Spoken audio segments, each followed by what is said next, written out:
Welcome to Annie M's Attic. I'm Ann Walter, and this is my love of history, my love of women's history, and of course the fashions that impacted women and how women impacted the fashions. So this is really a hobby that started way back in the 60s.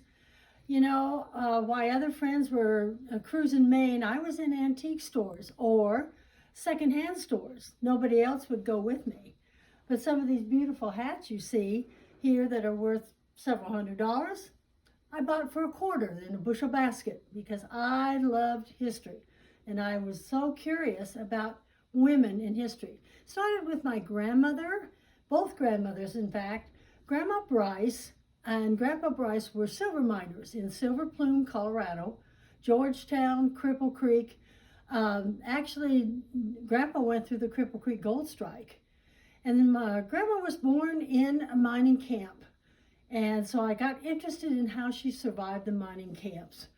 And then I got interested in how she raised her children, the hardships she had. And so that started the whole interest in women's history.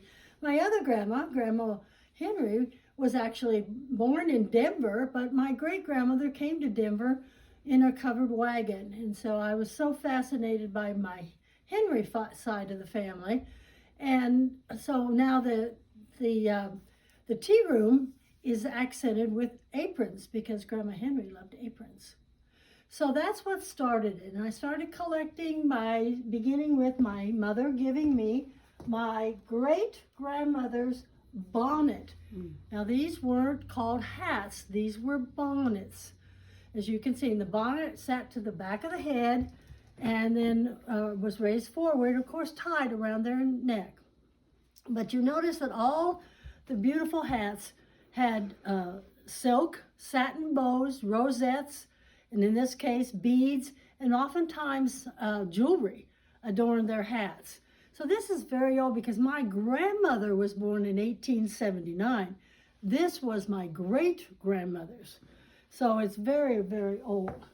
And then, Lori, if you look up there, you'll see a couple other examples of my great-grandmother's hats and fashions. And then my grandmother, this is one of her hats. And well, I'm sorry, I'm referring to them as hats, and they're not. They are called bonnets. But this is another one that you see. He has the rosette, has the lace, and has the beads. But I also want you to realize that women were carrying 6 to 10 pounds of weight with their dresses. Including the dress sometimes weighed 6 pounds itself. And then they had, of course, their hoop skirts, their corsets, their bustles, and most of them were formed with wire or iron or steel. So you can see inside this hat, it's all wire, which only makes the hat, forms the hat, because milliners would start with the form first. They would design the hat with the wire first and then put the fabric on. So we start with that 6 to 10 pounds of weight, starting with their hats, because they had wire in their hats, they had wire in their stays, they had wire in their hoop skirts. So women were very uncomfortable, and we'll talk about that a little bit later, but they carried a lot of weight around on very tiny little shoes. So this was another one of my grandmother's. Now I'll show you another hat as we go, as she progresses and gets older. But many of these are your old late 1800s hats. This is another one, and I enjoy this one because this shows you the wire. See, this is all wire, but it's made out of horsehair. And so is this one. This is all made out of horsehair. And this was, of course, considered a bonnet. This was considered a hat.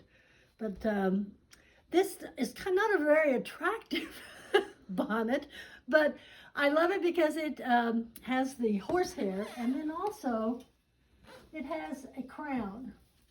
Whoops.